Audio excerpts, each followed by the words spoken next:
Hello students, आज हम bills of exchange के प्रॉब्लम सॉल्व करने वाले हैं, स्टार्ट करने वाले हैं। ओके, तो आपने सब जर्नल एंट्रीज देख लिया है, बिल कैसे बनता है वो भी आपने देख लिया, ड्यू डेट कैसे फाइंड करते हैं वो भी हमने पढ़ लिया है। अब हम ये करेंगे कि क्वेश्चन कैसे सॉल्व करते हैं। Okay, journal entries in the books of drawer या in the books of drawee हमें लिखना है, तो हम कैसे लिखेंगे उसको सॉल्व करने वाले हैं। ओके, बिफोर दैट हमें ये फाइंड आउट करना आना चाहिए कि इस क्वेश्चन में एंट्रीज कौन से हैं। मतलब हमारा सीक्वेंस आपको पता है, क्या क्या सीक्वेंस है। पहले क्या होगा, गुड्स सोल्ड होगा, उसके बाद क्या होगा, बिल बनेगा, फिर क्या होगा, ट्रीटमेंट होगा बिल का, राइट ना। ट्रीटमेंट कितने तरह के होते हैं, चार। एक तो खुद के पास रखना, रिटेन बिजनेस। दूसरा, डिस्काउंट विद बैंक करना, अगर आपको ऑन द स्पॉट कैश चाहिए तो आप बैंक में जाके पैसा निकाल सकते हो, उसे कहते हैं discount of bill, okay, with bank. उसके बाद तीसरा होता है बिल सेंड टू एंडोर्स। कोई आपका क्रेडिटर है, मतलब ड्रॉवर का कोई क्रेडिटर है जिसको पैसा देना है, तो ड्रॉवर ने ये कहा कि भाई ड्रॉविंग से पैसा आने वाला है, तो ड्रॉविंग डायरेक्टली एंडोर्स के पास जा और पैसा पे कर दे। ओके, तो इसलिए उसके पास बिल होना बहुत जरूरी है, इसलिए हमने क्या किया, बिल सेंड टू एंडोर्स किया। उसके बाद bill send to bank for collection. Okay, हम यहाँ पर नहीं है या फिर सेफ्टी के लिए या फिर बाहर है, तो बिल का पैसा कैसा मिल सकता है, तो इसीलिए हमने बिल को क्या किया, बैंक के पास दे दिया है। भाई जब ड्यू डेट होगा तो पैसा जमा करो और मेरे अकाउंट में डिपॉजिट कर दो। ओके, ये हमने चार मिनट में देख लिया। उसके बाद क्या होगा, या तो बिल का पैसा मिलेगा या तो बिल नहीं मिलेगा, बिल ऑनर या फिर बिल डिसऑनर। डिसऑनर हुआ तो उसमें एक कंडीशन हो सकती है कि बिल रिन्यू हो सकता है। ड्रॉविंग खुद कह सकता है कि भाई हमारे पास पैसे नहीं है अभी ऑन ड्यू डेट, तो एक काम कीजिए, बिल को क्या रिन्यू कीजिए। ओके, अब रिन्यू के चार्ज के बदले पहला ओल्ड बिल कैंसिल करो, दूसरा थोड़ा बहुत पेमेंट करो, होगा तो करेगा, नहीं होगा तो नहीं करेगा। फिर जो बचा हुआ पैसा है उसके ऊपर इंटरेस्ट चार्ज होगा, जितने भी मंथ के लिए वो नया बिल बना रहा है उतने मंथ का। ओके, और उसके बाद नया बिल बनेगा। फिर उसके बाद नए बिल के बाद वापस अगर ड्यू डेट में उसने पैसा नहीं दिया तो इसका मतलब वो क्या हुआ, इंस्टॉलमेंट हो गया है। तो उसके बाद क्या हो सकता है, इंस्टॉलमेंट ऑफ ड्रॉविंग भी हो सकता है। उसमें कितनी एंट्री आती है, दो। पहला ओल्ड बिल कैंसिल और दूसरा जितना भी पैसा मिलता है, ओके, उसका प्राइवेट प्रॉपर्टी बेचने के बाद बाय सेलिंग हिज और हर प्राइवेट प्रॉपर्टी उतना कैश क्या करो, रिसीव करो और बाकी का सब बैड डेट्स में डाल दो। और एक हो सकता है कि ड्रॉविंग के पास पैसे जल्दी आ गए, मतलब बिफोर ड्यू डेट ड्रॉविंग के पास पैसा कलेक्ट हो गया, तो उसने कह दिया कि भाई जो जाए ड्रॉविंग का पैसे देने है ना, तो कल नहीं तो आज देना ही है, तो 2 महीने के बाद नहीं, अभी हम जाके पैसा दे देते हैं। उसे कहते हैं रिटायरमेंट ऑफ बिल। तो उससे क्या मिलता है, वापस रिबेट मिलता है। बस इतना ही है और कुछ नहीं है। ओके, इतने दिनों में आपने तो पूरे बाहर कर ले हुए एंट्रीज, जवान पे होगी आपकी एंट्रीज, मेरे सामने आप लोग नहीं हो, वरना आप तो मेरे पास ऐसे आंसर देते फटाफट है ना, मुझे पता है ना। चलो अभी हम देखेंगे कि क्वेश्चन कैसे सॉल्व करते हैं। ओके, इस पूरे जो भी मैंने बताया है स्टोरी, उसका क्वेश्चन किस तरह से होता है। तो ये क्वेश्चन मैं बोर्ड पर लिख तो नहीं सकता, लेकिन आपके पास मोबाइल है, ओके, तो आप उसको क्वेश्चंस को राइट डाउन करो, लिख लो अपने नोटबुक में, या फिर 2 मोबाइल रखो, जिसके एक मोबाइल के ऊपर क्वेश्चन हो और एक मोबाइल के ऊपर आप मेरा वीडियो देख सके। ओके, दोनों में से कुछ भी आप कर सकते हो, क्वेश्चन लिख लोगे तो भी चलेगा, कोई इतना इशू नहीं है। घर पे प्रिंटर अवेलेबल है तो उतने प्रैक्टिकल जो प्रॉब्लम होता है, मतलब आंसर क्वेश्चन, उसका खाली आप प्रिंट मार के रख दो तो भी चलेगा। ओके, चलो let's see question number 1। On 1 January 2020 Hemant sold goods of ₹18,500 to Nitin. Hemant ने गुड्स सोल्ड किया, इसको, नितिन को। जो गुड्स सोल्ड करता है वही बिल बनाता है कि नहीं। तो यहाँ पे हेमंत कौन होगा, ड्रॉवर होगा। हेमंत ने गुड्स सोल्ड किए, हेमंत सोल्ड गुड्स टू, किसे किया, नितिन को ना, टू नितिन। ओके, और उसके आगे लिखा कि on the same date Hemant drew the bill of exchange, मतलब हेमंत ने बिल बनाया, तो हेमंत कौन हो जाएगा, ड्रॉवर। जो बिल बनाता है वो ड्रॉवर, और जिसके नाम का बनेगा वो ड्रॉवर। तो इसका मतलब ये तो कंफर्म हो गया हमारे पास कि हेमंत कौन है, ड्रॉवर, और नितिन कौन है, ड्रॉविंग। ओके, तो पहला क्या हुआ है, सोल्ड गुड्स, तो मतलब पहला एंट्री गुड्स सोल्ड का है वो आएगा यहाँ पर। ओके, उसके बाद the same date Hemant drew the bill of exchange, bill drawn and accepted का एंट्री आएगा। Okay, on the due date the bill was duly honoured, मतलब वो बिल बनने के बाद उसका क्या आता है, पहला गुड सोल्ड, फिर क्या होगा, बिल बनेगा, bill drawn and acceptance received. Okay, इसके बाद क्या होता है, ट्रीटमेंट होता है। ट्रीटमेंट मतलब उन चारों में से कुछ ना कुछ लिखा होगा आप, यहाँ पे कुछ नहीं लिखा है, राइट ना, ना रिटेनिंग बिजनेस लिखा है, ना डिस्कवरिंग बैंक लिखा है, ना एंडोर्सिंग लिखा है, ना जेनरल कलेक्शन लिखा है। दैट मींस एज्यूम करो कि ये बिल हमारे पास ही है, मतलब रिटेनिंग बिजनेस, मतलब जहां पर कुछ भी नहीं लिखा होता अबाउट बिल, तो उसका क्या किया, then assume that that bill was retaining business, तो बिजनेस के अंदर ही है, मतलब नो एंट्री फॉर ट्रीटमेंट। समझा, रिटेनिंग बिजनेस का ट्रीटमेंट का एंट्री देख लो, क्या आता है, नो एंट्री। ओके, तो उसके बाद हम ड्यू डेट, ड्यू डेट में बिल क्या हुआ, हॉनर हो गया, पैसा मिल गया, मतलब यहाँ पे कितने एंट्री रहेंगी, तीन, पहला कौन सा, गुड सोल्ड, दूसरा बिल ड्रॉन एंड एक्सेप्टेंस, और तीसरा आएगा बिल हॉनर, क्योंकि वो ट्रीटमेंट वाला एंट्री नहीं आएगा क्योंकि उसका नो एंट्री होगा, रिटेनिंग बिजनेस है इसलिए। क्लियर, समझ में आया इतना, बहुत ही आसान, ऐसे क्वेश्चन एग्जाम में नहीं आते। ओके, चलो देखिए, तो स्टार्ट है, बेसिक क्वेश्चन है, पहले 3-4 तो बेसिक ही होंगे। लेट्स सी, डेट दिया हुआ आपको 1 जनवरी 2020, अगर हम लिखते हैं 2020 जनवरी 1। Okay, Hemant sold goods, goods sold का entry in the books of profit, goods sold मतलब सेल्स, सेल्स का क्या आता है, क्रेडिट में इनकम है, और डेबिट में द्रव्य का नाम, द्रव्य को यहाँ पे नितिन, तो एंट्री क्या मिलेगा हमारा, Nitin account debit to bill, sorry to sales account,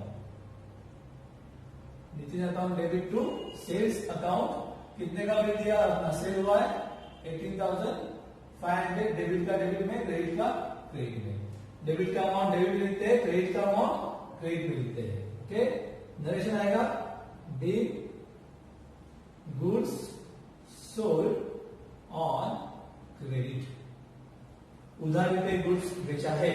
narration is compulsory, okay, for every journal entry, each and every journal entry, narration is compulsory, narration नहीं तो मार्क्स भी मिलेगा, याद रखिए। ये हो गया अपना पहला एंट्री, समझा इतना। फिर आगे सेकेंड एंट्री बोला है, on the same date Hemant drew the bill of exchange, Hemant ने बिल ड्रॉप किया, मतलब बिल ड्रॉन एंड एक्सेप्टेंस करेंगे, तो उसी दिन बोला है, उसी दिन बोला है, तो जनवरी वही आएगा, बिल ड्रॉन एंड एक्सेप्टेंस का entry in the books of drawer, क्या आता है, ये ड्रॉ भी हट जाएगा यहाँ से, ये क्रेडिट में आएगा, और उसकी जगह पे क्या आएगा, बिल रिसीवेबल आएगा, तो एंट्री कैसे बनेगा, bill receivable account debit to, क्या आएगा, ड्रॉवी का नाम। अब ड्रॉवी की लिस्ट में से निकल गया, ये ड्रॉवी के लिस्ट में से निकल गया, और किसके लिस्ट में आया है, बिल रिसीवेबल के। ओके, अमाउंट उतना ही रहेगा, खाली इसको एक जगह से निकाल के दूसरी जगह पे हमने शिफ्ट कर दिया, बस, बाकी कुछ नहीं। Bill drawn and acceptance received, okay, हमने बिल ड्रॉ किया, उसने एक्सेप्टेंस भी रिसीव किया, समझ में आया, क्लियर। अब उसके बाद क्या होता है, ट्रीटमेंट, पहला गुड्स सोल्ड, फिर बिल ड्रॉन, फिर क्या होता है, ट्रीटमेंट, ट्रीटमेंट उसके बाद ही आता है, बिल ड्रॉ किया कि ट्रीटमेंट आना चाहिए। ओके, अब ये ट्रीटमेंट क्या क्या आएगा, no entry, okay, bank discount to bill receivable, तीसरे के लिए एंडोर्सिंग टू बिल रिसीवेबल, और फोर्थ के लिए bank formation to bill receivable, चार में से जो भी किया होगा वही लिखना है। यहाँ पे कौन सा किया है, कुछ दिया ही नहीं, मतलब कौन सा, पहला वाला। Okay, if any information about treatment is not given, that assume that bill was retaining business, and for retaining business the entry is no entry. Okay, no entry, no entry करना ही नहीं है entry, clear। अब उसके बाद क्या हुआ, on due date bill was duly honored, चलो अच्छी बात है, ड्यू डेट फाइंड करो, आपको मैंने सिखाया है, कितना मंथ है, 2 months, 2 months जनवरी 1 के बाद, जनवरी के बाद फरवरी मार्च तो कंफर्म हो गया, और इसमें 3 दिन क्या होगा, ऐड होगा, मतलब कितना होगा, मार्च 4, ड्यू डेट पता है ना कैसे करते हैं? 2 मंथ मतलब जनवरी के बाद सेकेंड और थर्ड, जनवरी के बाद 2 मंथ्स, फरवरी मार्च, मार्च का दफा हो गया और तारीख में 3 दिन क्या होते हैं? ऐड होते हैं, तो 1 + 3 4। यहाँ पे बिल का पैसा मिला है, बिल किसके पास है?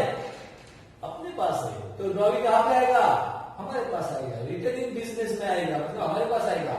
तो ड्रॉवी आया, उसने मुझे कैश दिया, मैंने उसको बिल दिया, तो कैश आया, बिल गया, तो एंट्री बनेगा cash account debit, okay, to bill receivable account, okay.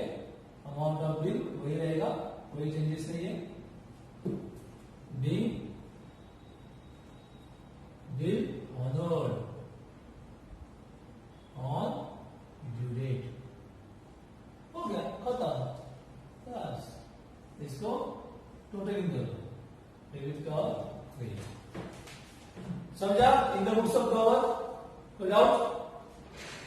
ये तो इजी है, ये एग्जाम में नहीं आएगा, याद रखना। तो अभी इन द बुक्स ऑफ ड्रॉइंग, जो मैंने बोला है ना, give journal entry in the books of Hemant and Nitin, तो ये अभी नितिन का करते हैं। ये अभी लिख पाओगे ना, date, particulars, LF, ledger folio, पता है ना लेजर फोलियो, जर्नल है तो आएगा ledger folio, debit amount, credit amount, okay, वही वहां पे मेंशन कर दो। ऊपर हम लिखेंगे journal entries in the books of,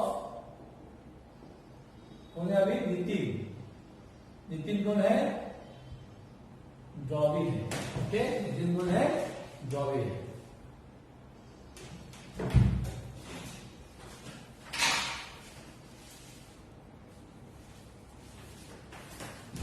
हाँ, so in the books of Nitin journal entry देखिए अभी, जो हमने in the books of drawer किए वही in the books of drawer आता है, पहले कॉलम का उल्टा entry with opposite words, okay. तो नितिन का हेमंत कहता है कि हमने गुड्स क्या किए? सोल्ड किए, तो नितिन क्या रहेगा कि मैंने गुड्स परचेस किए, तो डेट तो वही रहेगा, डेट में कोई चेंजेस नहीं है, 2020 जनवरी 1। इसका opposite entry with opposite words, Nitin का ऑपोजिट क्या आएगा? हेमंत। सेल्स का ऑपोजिट परचेस, क्रेडिट का डेट में आएगा, तो purchase account debit to Hemant account. Amount कितना आएगा? 18,500, 18,500। नरेशन में आएगा बिल, यहाँ पे गुड्स सोल्ड है, यहाँ पे क्या आएगा? Goods purchased on credit, okay. तो ये जनवरी 1 का एंट्री हो गया, क्लियर। और उसके बाद ये बिल ड्रॉन एंड एक्सेप्टेंस का एंट्री जनवरी 1 उसी दिन का है, तो यहाँ भी उल्टा entry with opposite words, Nitin ऊपर जाएगा, बिल से नीचे आएगा, और ऑपोजिट वर्ड्स नितिन का हो जाएगा Hemant, Hemant account debit to bill receivable का ऑपोजिट क्या होता है? Bill payable account, okay. Amount तो वही रहेगा, अमाउंट में कोई चेंजेस नहीं। बी नरेशन में क्या आएगा? यहाँ पे एक्सेप्टेंस, यहाँ पे रिसीव होगा, यहाँ पे क्या होगा? गिवन होगा, ओनली एक्सेप्टेंस गिवन, क्योंकि ये बिल ड्रॉ करने वाला नहीं है, ड्रॉ बिल नहीं ड्रॉ करता, तो खाली क्या लिखना है? Acceptance given. हमने जो एक्सेप्टेंस किया था वो हमें रिटर्न दे दिया, समझा इतना। उसके बाद ट्रीटमेंट का एंट्री तो in the books of drawee आता ही नहीं है, पता है ना, ट्रीटमेंट के in the books of drawee column में नो एंट्री था, मतलब ट्रीटमेंट का in the books of drawee confirm क्या है? No entry. तो उसके बाद क्या होगा? बिल ऑनर एंट्री, मतलब ये एंट्री, तो इसका ऑपोजिट मार्च 4 इसका ऑपोजिट एंट्री आएगा। देखो ये बिल रिसीवेबल, ऊपर जाके क्या होगा? बिल पेएबल, उसने बिल लिया और कैश दिया, इसलिए to cash, payment entry 18,500, 18,500। B क्या आएगा? वही bill honour on due date, okay. और फिर इसको भी क्लोज कर दो, समझे इतना? तो डाउट? अब इतना ही नहीं बोला है, और भी कुछ बोला है। और क्या बोला देखो, और बोला है prepare Hemant account in the books of Nitin. मतलब इसी के बुक में, इन द बुक्स ऑफ नितिन में ही हमें इधर हेमंत का अकाउंट बनाना है, मतलब लेजर बनाना है। जर्नल ने लेजर, जर्नल ने बना दिया, इन द बुक्स ऑफ हेमंत में बनाया, इन द बुक्स ऑफ नितिन के हमने बना दिया। अब इन द बुक्स ऑफ नितिन में मतलब एक जर्नल के अंदर हमें एक लेजर करना है। किसका लेजर करना है? हेमंत का। क्लियर? बहुत ही आसान है, कुछ डिफिकल्ट नहीं है। मैं इसको रफ करता हूं, आपने रिटर्न किया ही होगा।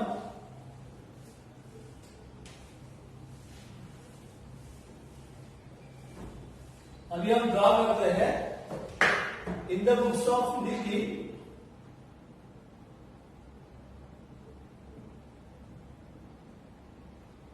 हेमंत अकाउंट। हेमंत का अकाउंट ड्रॉ करना है, मतलब लेजर करना है। तो लेजर में बताया दो पार्ट होते हैं, डेबिट साइड और क्रेडिट साइड।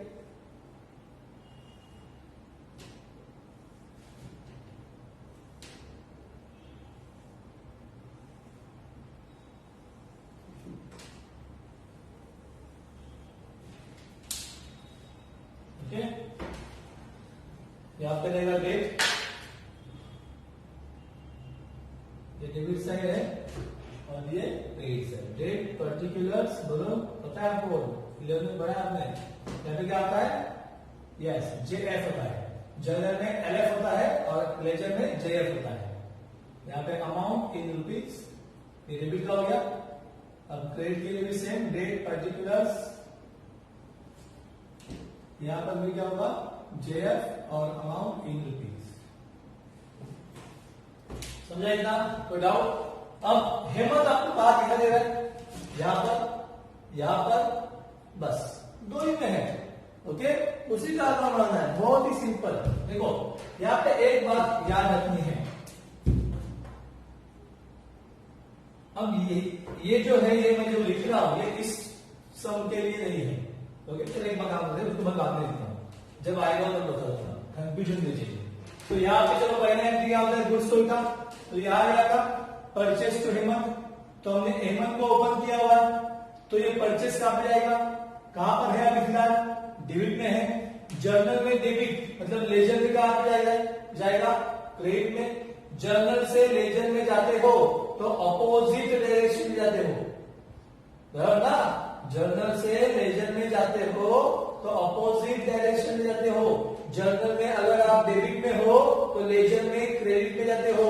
जर्नल में क्रेडिट में हो that transfer to ledger in debit side. Okay, तो ये जर्नल है, ये लेजर है। ये परचेस अकाउंट डेबिट में है तो यहाँ पे क्रेडिट में आएगा। जब परचेस टू हेमंत लिखा हुआ है और हमने हेमंत का अकाउंट ओपन किया है तो इसे ट्रांसफर नहीं करना है, ये ट्रांसफर नहीं होगा, इसके बुक में जाएगा, मतलब उसके घर के अंदर हो जाएगा। उस घर को कहीं दूसरी जगह पे शिफ्ट नहीं करना है। समझ में आया? परचेस टू हेमंत मतलब हेमंत के घर में परचेस जाएगा और परचेस के घर में हेमंत जाएगा। समझ में आया? तो हेमंत को ट्रांसफर करना है तो परचेस अकाउंट होना चाहिए, जो अभी हमारे पास नहीं है। अब हेमंत अकाउंट ओपन किया हुआ है तो क्या ट्रांसफर करेंगे हम? परचेज। जिसको ओपन किया है उसको छोड़ के बाकी दूसरा जो है उसको शिफ्ट करना है। ओके, तो परचेज है डेबिट साइड में और यहाँ पर आएगा क्रेडिट साइड में। डेट में 2020 लिख देते हैं, जनवरी 1 वो डेबिट में है, ये बाय में आएगा, बाय मतलब यहाँ पे आएगा जनवरी 1 बाय परचेज अकाउंट। अमाउंट है 18,500। हो गया पहला एंट्री, ये अपना हो गया। अब इसको देखो, हेमंत है, हमने हेमंत को ओपन किया हुआ है, टू बिल्स टेबल लिखा है, तो ये टू मतलब क्रेडिट साइड, तो यहाँ पे क्रेडिट है मतलब यहाँ पे कहां जाएगा? डेबिट में आएगा। तो हेमंत टू बिल्स टेबल, तो यहाँ पे आएगा जनवरी 1 टू बिल्स टेबल। और हमें टू वाले एंट्री जो होते हो ये भी होते हैं, सब ये टू टू टू, उनके अकाउंट में टू यहाँ पे आएगा, और ओ वाले जो है वो बाय आएंगे। क्लियर? 18,500 ये हो गया टैली, बस कुछ नहीं। 18,500 18,500 सिंपल बेसिक प्रॉब्लम था। ओके, तीन ही एंट्री थी। ऐसे क्वेश्चंस एग्जाम में नहीं आते, जस्ट फॉर इंफॉर्मेशन कि आपको एक्चुअल में करना क्या है। क्लियर? ऐसे आगे 2-3 सम जो है ऐसे ही है, थोड़े से इजी। क्लियर? तो इतना आप नोट डाउन कर दो, सेकेंड सम लिखते हैं।